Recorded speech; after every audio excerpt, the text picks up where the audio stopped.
The way I look at it, ladies and gentlemen, is that the Patriots sold you and I the very idea that they're focused on getting better. They're focused on improving at the head coaching position, which they did in hiring Mike Vrabel. And now you're willing to bring in trash from last season. That was a big reason why the roster was as mediocre as it was, and you're asking that old trash to mingle with the new fresh produce on the market? Come on. Mike Vrabel is the new produce in New England. Elliott Wolf is old, rotten, spoiled metrics, and his way of evaluating talent is staying at the top of the food chain in terms of him being general manager. That's a recipe for disaster. I don't care how you may want to slice it and dice it. Because if you're going to go ahead and bring in someone new, bring in a new head coach, fine. Go right at it. But if you're going to keep the general manager who made bad decision after bad decision in terms of roster construction a year ago, how do you think things are going to get better? Because I'm going to rip the Band-Aid off and just keep it all the way 100 with you, the listener. And I'm going to say this, that this is the equivalent of you fired the general manager of the restaurant, you fired the assistant general manager of the restaurant, but yet the people who have been cooking these bad meals that has led to bad reviews and dissatisfied customer service are all staying. This is exactly what it is. You fire the head coach, you bring in the new one, and you keep the same general manager who refused to add talent at the wide receiver, who refused to address the needs along the offensive line to protect Drake May or Jacoby Brissett, whoever the hell was underneath the center, and you're expecting things to remain status quo in 2025, where we're going to come up with new ideas and everything else that is going to improve the team. I'm sorry, that doesn't work. It doesn't work that way. I am angry with Don Sweeney.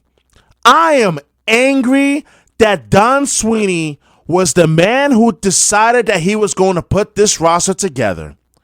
At the time last summer, 2024, many of us believed, and I'm going to start with me, I believed that this was going to be a team that was going to compete this season. A team that was going to be a playoff contender.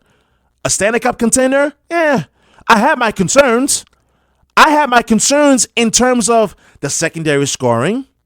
I had my worries in terms of the blue line to an extent, but there were some minor worries. But overall, I had a good feeling about this team. But then, as the season started and issues arose and everything that went down to start the season, and then Jim Montgomery gets canned, I started looking at this team saying, man, there are reasons to be worried in Boston as it pertains to the Boston Bruins. And here we are on January 8th, 2025. Well past the halfway mark of the regular season, ladies and gentlemen. And I got to sit here and tell you that this is a bad Boston Bruins team. And why am I so pissed off today? Because Don Sweeney is responsible for building this roster. The players themselves, they have reason to be completely scorched today. They have reason to be criticized. They have reason to be completely scorned off the face of the earth. Why? Because time and time in, I am of the belief that your effort on the ice matters. What you show forth matters to fans, to the coaching staff, to everyone involved. You know, I'm at a point now where I'm actually starting to even question whether if this team is even worth investing at the trade deadline. Is it? Because as much as we want to bitch about lack of secondary scoring, needed a winger, which the Bruins need. They need a centerman. That's for damn sure. But the blue line certainly has not left me feeling much better either. We got to start with the players currently on the roster themselves. What good does it do you bringing in fresh new produce to mix and intertwine among vegetables that are already rotten? That's where we are, ladies and gentlemen. But Gerard Mayo getting fired by the New England Patriots after 1 year was not because he wasn't given a fair chance. I thought Robert Kraft truly did put it best when he admitted that he put him in an untenable situation that any first-year head coach would have struggled. The environment wasn't conducive for him to succeed. Let's get that out there right now.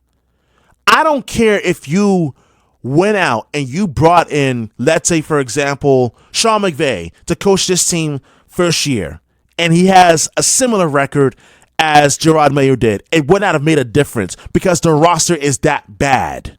Because Boston sports fans are a hell of a whole lot smarter than what most people realize on a national scale. Boston sports fans cannot be fooled, and they refuse to be nickel and dimed. The Boston Bruins, they went out and spent last offseason.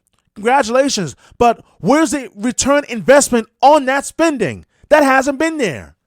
The Celtics have fallen into the biggest slump in the last 2 years because their strength has completely gone and completely vanished.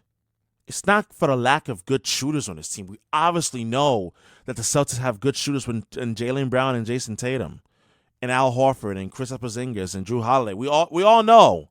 The problem is that when your strength of your team goes away, you got to find other areas and find other ways to win. And that just hasn't been happening for the Boston Celtics, which is why I'm concerned.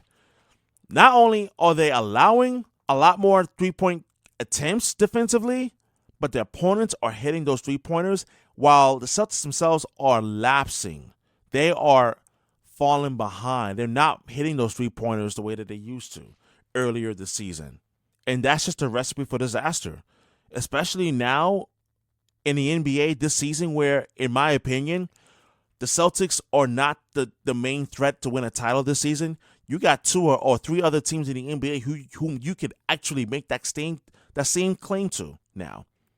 The Cleveland Cavaliers, the Oklahoma City Thunder, Denver. I'm willing to go that far and put them there as well. The Baltimore Ravens will look to clinch their second straight AFC North title and the number 3 seed tomorrow afternoon when they take on the Cleveland Browns in the regular season finale. Coverage will begin at 1:30 p.m. with Ravens Game Day with Keith Mills, Kirk McEwen, and Valerie Peracta, followed by kickoff at 4:30 p.m.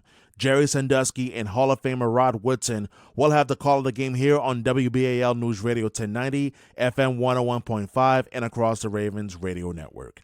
The Baltimore Orioles have signed free agent left fielder Nick Gordon to a minor league contract with an invitation to spring training.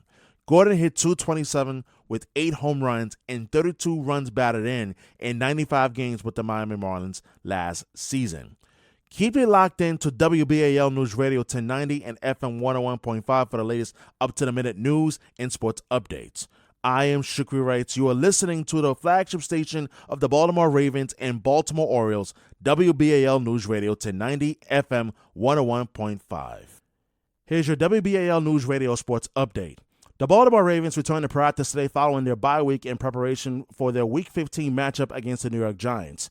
Coverage will begin at 10 a.m. on Ravens Game Day Insider with Keith Mills, followed by a kickoff at 1 p.m. Jerry Sandusky and Jared Johnson will have play-by-play call of the game here on your flagship station for the Baltimore Ravens, WBAL News Radio 1090 and 101.5 FM. The Baltimore Orioles announced the signings of free agent outfielder Tyler O'Neill and catcher Gary Sanchez. Tyler O'Neill has signed a 3-year deal with the Baltimore Orioles worth $49.5 million, along with Gary Sanchez, who signed a 1-year contract worth $8 million. The Washington Nationals win the MLB Draft Lottery and will hold the number 1 overall draft pick for the 3rd time. The previous 2 instances were in 2009 when the Nationals selected right-handed pitcher Steven Strasburg, and in 2010 when they selected outfielder Bryce Harper. For the latest breaking news and sports updates, keep it locked in to WBAL News Radio 1090 and 101.5 FM. I am Shukri Wrights on the flagship station of your Baltimore Orioles and Baltimore Ravens, WBAL News Radio 1090 and 101.5 FM.